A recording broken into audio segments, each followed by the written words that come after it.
Bien, on va démarrer aujourd'hui un nouveau chapitre de mécanique dans lequel on va essayer de s'intéresser aux rotations d'un solide autour d'un axe fixe. Pour réussir à voir ces rotations, on va introduire un nouvel outil qu'on va appeler moment cinétique et il va nous servir en fait de la même manière que la quantité de mouvement nous a servi en mécanique pour décrire le mouvement et avec la relation fondamentale de la dynamique obtenir l'évolution de la quantité de mouvement au cours du temps. Et bien, dans ce chapitre, on va introduire le théorème du moment cinétique qui va nous donner justement l'évolution de ce moment cinétique au cours du temps. Bien, donc on commence par introduire ce moment cinétique. Alors, vous allez voir que on va avoir beaucoup de moments dans ce chapitre. On va avoir un moment cinétique, les moments d'une force, à ne pas confondre avec un moment temporel, un temps, un moment partagé, par exemple, dans le langage commun. Donc le terme de moment est très générique en physique. À partir du moment où on ne sait plus trop comment donner un nom à quelque chose, on l'appelle moment de quelque chose, et puis on se débrouille avec. Donc là, on va en distinguer deux types, ils ne sont pas homogènes, donc on ne va pas pouvoir les confondre. Ça va être, il ne faudra surtout pas les confondre, ça va être le moment cinétique d'une part et le moment d'une force d'autre part. Alors on commence avec le moment cinétique. Je vous avais dit dans le chapitre M0 que on allait avoir besoin à un moment ou à un autre de la notion de produit vectoriel. Eh bien voilà, c'est chose faite. On va en avoir besoin dans ce chapitre et on va essayer de voir à quoi ça correspond. Donc pour cette définition, pour avoir le moment cinétique, ce qui nous intéresse, c'est de voir comment est-ce que vous allez pouvoir prendre votre système et définir quelque chose qui fasse intervenir une rotation. On va considérer un plan dans lequel on a un certain nombre de points qui peuvent se balader. On a un point M ici qui va se balader à une vitesse petit v là. Bien sûr, ce point M est de masse petit m. Et on va définir le moment cinétique du point M par rapport à un autre point. On a besoin d'un autre point A, par exemple. Donc ce moment cinétique, on va le noter soit LA, soit sigma A. Moi j'utiliserai beaucoup plus souvent la notation en sigma, mais vous croiserez aussi très souvent les notations en L dans les sujets ou dans les exercices, donc il faut s'habituer à pouvoir utiliser les deux. Donc on a LA ou sigma A qui dit moment cinétique du point M par rapport au point A, qui va s'écrire AM vectoriel MV. Donc ça, c'est le moment cinétique, le vecteur moment cinétique du point M par rapport au point A. Donc en règle générale, on sait de quel point on est en train de parler, de quel système matériel. Donc le point M, on ne le met pas dans l'écriture, dans la notation qui correspond à la notation ici de sigma A. En revanche, on va signaler exactement qu'est-ce qui se passe par rapport à quel point on calcule notre moment cinétique. C'est pourquoi on est obligé d'utiliser le petit a en indice qui est ici ou là pour dire par rapport à quel point on prend le moment cinétique. On a cette expression là et on va pouvoir regarder ce qui se passe par rapport à cette expression. Alors vous pouvez aussi vous l'écrire sigma A pour faire montrer qu'en fait il y a un lien avec la quantité de mouvement. Ce moment cinétique, on pourrait l'appeler quantité de rotation de notre système. Vous voyez que le moment cinétique va s'écrire AM vectoriel la quantité de mouvement P, et donc fait intervenir effectivement la vitesse petit v de la particule, la quantité de mouvement, et donc il faut se placer dans un référentiel donné. Donc on se place dans R donné pour pouvoir définir tout simplement le mouvement dans ce référentiel de votre point M. Alors c'est un produit vectoriel, donc automatiquement vous allez avoir un caractère vectoriel qui va ressortir. Si on montre le vecteur AM sous cette forme-là, Là, vous avez le vecteur AM. Alors, je vous rappelle, il va y avoir une règle de la main droite. Si j'ai AM qui vient par ici, si j'ai la vitesse qui va comme ça vers la droite sur votre feuille, à ce moment-là, le vecteur moment cinétique est donné par le troisième doigt, l'index qui ressort, et va être perpendiculaire au plan. Et ce vecteur moment cinétique va être comme ça. Hop, donc là, c'est sigma A. Alors, on pourra voir que la direction de ce vecteur moment cinétique nous dit si on a tendance à tourner en sens trigonométrique ou en sens horaire autour du point par rapport auquel on est en train de regarder. Là, en l'occurrence, la rotation autour du point A, qui est ici, va être une rotation qui va se faire dans le sens trigonométrique. Donc, vous avez une rotation globale si la vitesse correspondait à un mouvement, par exemple quelque chose qui aurait tendance à être circulaire, bah vous auriez tendance à tourner autour du point A en regardant par au-dessus, un sens trigonométrique. Si maintenant au contraire je mets un point B qui est ici, vous voyez que si je prends la continuité du vecteur vitesse et passe entre le point A et le point B, à ce moment-là, bah, le vecteur BM sigma B va être écrit comme étant BM vectoriel MV, donc c'est exactement la même définition. La seule chose qui va changer, c'est le A ici qui est devenu B ici, parce que j'ai un B à cet endroit-là. Donc si je prends cette expression pour le vecteur moment cinétique, à ce moment-là, vous voyez que cette fois-ci, BM, il est par là. Si il est en train de revenir, si je mets mon pouce au-dessus de votre feuille, il a tendance à aller vers le haut de votre feuille. Pour avoir l'index dans la direction de la vitesse, je suis obligé de tourner ma main. Et donc, mon majeur va être vers le bas. Et donc, le vecteur moment cinétique en B va faire comme ça. Il pointe vers le bas, ce qui va être caractéristique d'une rotation qui va se faire dans le sens, en regardant par au-dessus, dans le sens horaire et non plus dans le sens trigonométrique. C'est donc ça qui va nous donner des informations sur la manière dont vous vous baladez, tout comme la quantité de mouvement vous donne la direction dans laquelle vous vous baladez. Le vecteur moment cinétique vous donne l'axe autour duquel vous avez tendance à tourner et le sens de rotation, si c'est le sens trigonométrique ou au contraire le sens horaire quand on regarde par au-dessus de la feuille que vous êtes en train d'utiliser. Bon, donc ça, c'est un point intéressant et important de cette notion de moment cinétique qui donne des informations sur le sens de rotation. Alors, si maintenant je m'intéresse à ce qu'on appelle le moment cinétique scalaire et non plus vectoriel, donc moment cinétique scalaire, eh bien, ce moment cinétique scalaire, il va être défini par rapport à un axe. Vous avez vu que le moment cinétique, c'est un vecteur, le vecteur moment cinétique, et ce vecteur vous indique la direction de l'axe autour duquel vous allez avoir tendance naturellement à tourner dans la configuration dans laquelle vous êtes. Eh bien, comme on va regarder des mouvements de solides qui sont en train de tourner autour d'un axe, il va être naturel de regarder la projection sur cet axe, et justement la signe de la projection nous dira si on est en train de tourner en sens trigonométrique ou au contraire en sens horaire. Donc le moment cinétique par rapport à un axe delta, donc moment cinétique, on va le noter sigma delta par rapport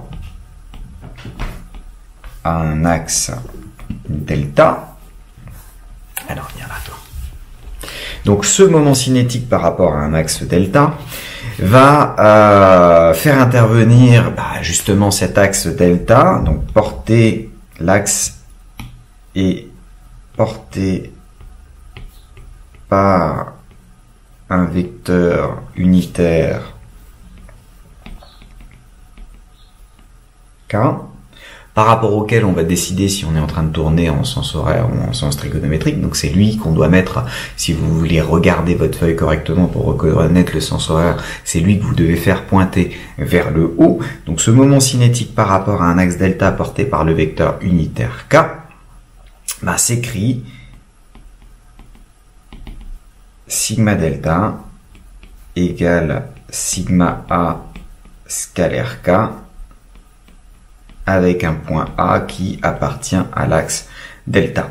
Et donc, ça va s'écrire avec la définition qu'on avait tout à l'heure, AM vectoriel P, qui est un vecteur, et tout ce vecteur, je fais le produit scalaire avec K. Alors, on peut peut-être mettre le A appartient à delta dans la définition, étant donné que c'est un point important. Vous ne pouvez définir le moment cinétique par rapport à un axe que si le moment cinétique par rapport au point A que vous prenez appartient à cet axe. Ou plutôt l'axe passe par ce point A. Bon, donc tout de suite une interprétation du signe qui va être interprétation du signe qui nous dit que si sigma delta est positif, M tourne en sens trigonométrique autour de delta. Alors bien sûr, vous pouvez ne pas avoir de rotation du tout, c'est-à-dire le moment cinétique est défini même si vous avez un point qui traverse simplement en ligne droite votre plan sans aucun souci, mais pour autant, comme en règle générale on va l'appliquer à des systèmes qui sont en train d'osciller et de tourner autour d'un point fixe, c'est cet aspect-là qui nous intéressera et donc on va pouvoir interpréter, et d'autant que même un point M qui se balade dans un plan sans avoir d'information par rapport à ce point-là, vous pouvez vous dire que s'il était en train de tourner, il serait en train de tourner dans un certain sens, trigonométrique si la projection est positive et horaire si jamais elle est négative. Donc interprétation du signe, sigma est supérieur à 0, ça veut dire que M tourne en sens trigo. Si sigma delta est négatif, M tourne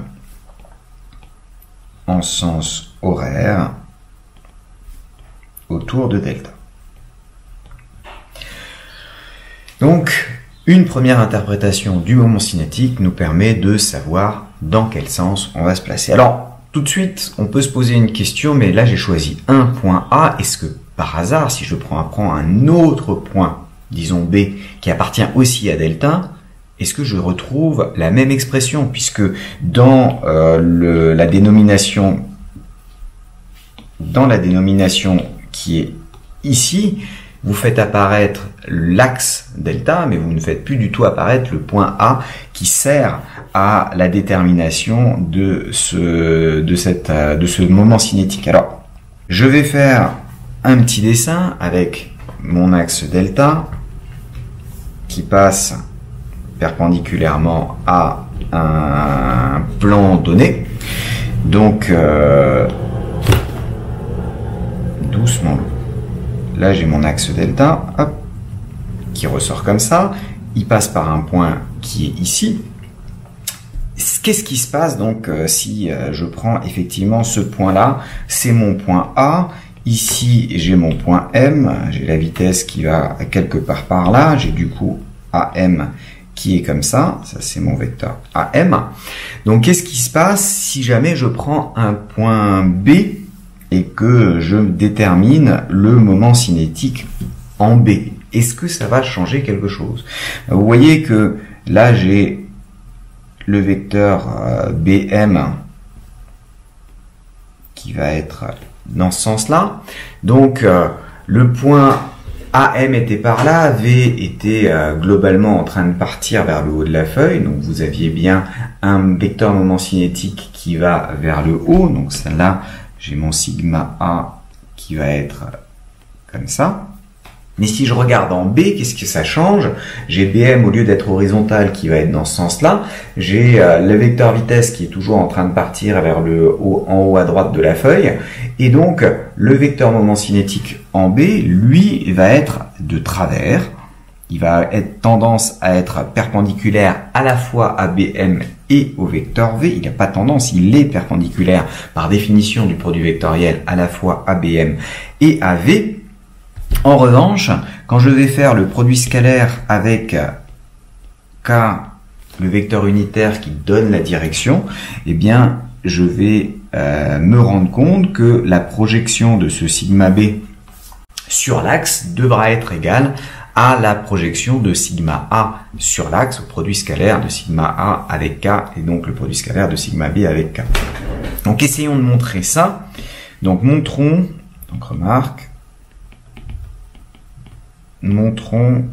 que cela ne dépend pas du point choisi sur delta.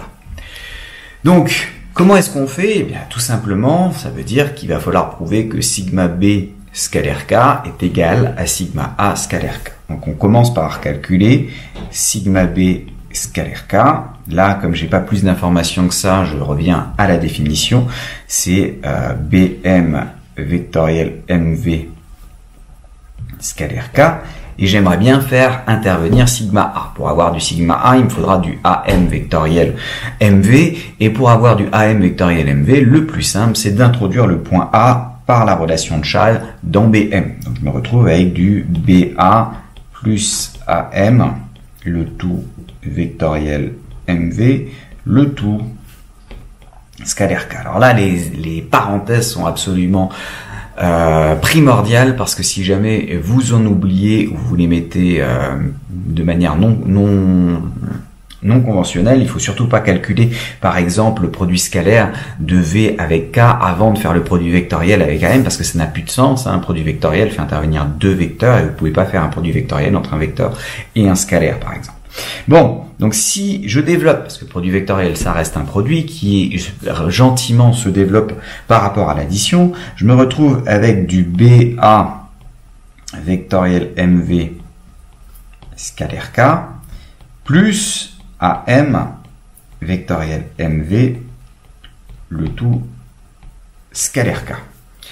Alors, quand on a ce bout-là, je réécris juste ici pour l'avoir, sigma B scalaire K. J'ai donc prouvé que c'était égal à BA vectoriel MV, le tout scalaire K, plus, et on va le marquer ici, ce plus, AM vectoriel MV, ça c'est sigma A scalaire K, donc je me retrouve bien avec sigma A scalaire K ici. Mais l'autre terme, qu'est-ce qui vaut? Eh bien, ça m'arrangerait bien qu'il soit nul, puisque à droite, j'ai déjà le terme auquel je voulais que ce soit égal.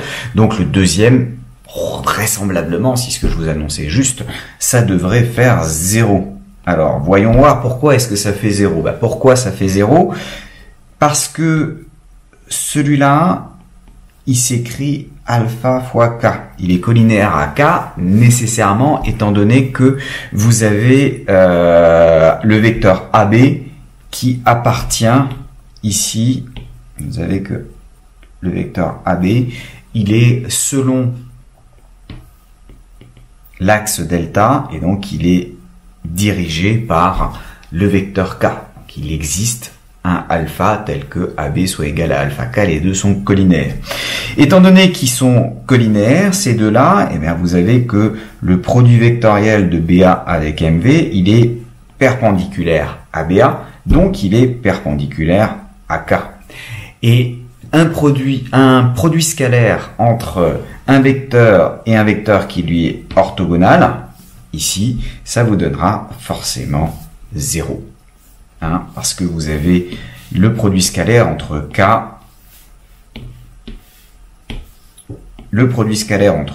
et quelque chose qui est orthogonal à K.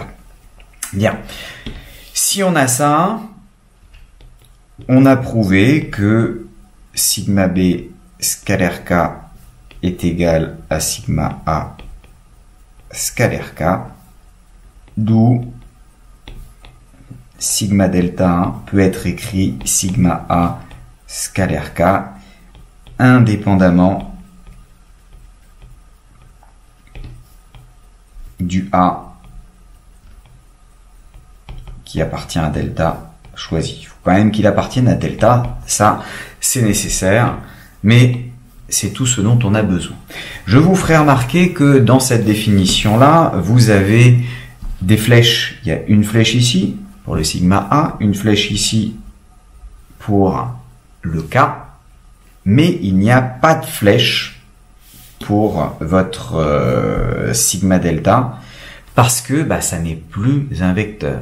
C'est vraiment un produit scalaire. Donc quand on parle du moment cinétique par rapport à un axe, c'est un nombre, un simple nombre et non plus un vecteur. En fait, l'axe fait lui-même office de direction. L'aspect vectoriel dans le moment cinétique vous permettait de savoir instantanément l'axe par rapport auquel on était en train de tourner, pas en un point précis, en supposant qu'on restait dans le plan qui est bien perpendiculaire auquel appartient le vecteur AM et V, mais en globalement, on nous donnait l'axe sous forme d'une information vectorielle. Et bien là, vous connaissez l'axe, ou plutôt vous imposez l'axe. Vous pouvez calculer des moments cinétiques par rapport à n'importe quel axe, comme ça vous arrange, mais vous n'avez plus le problème de savoir sa direction, puisque celui-ci est connu.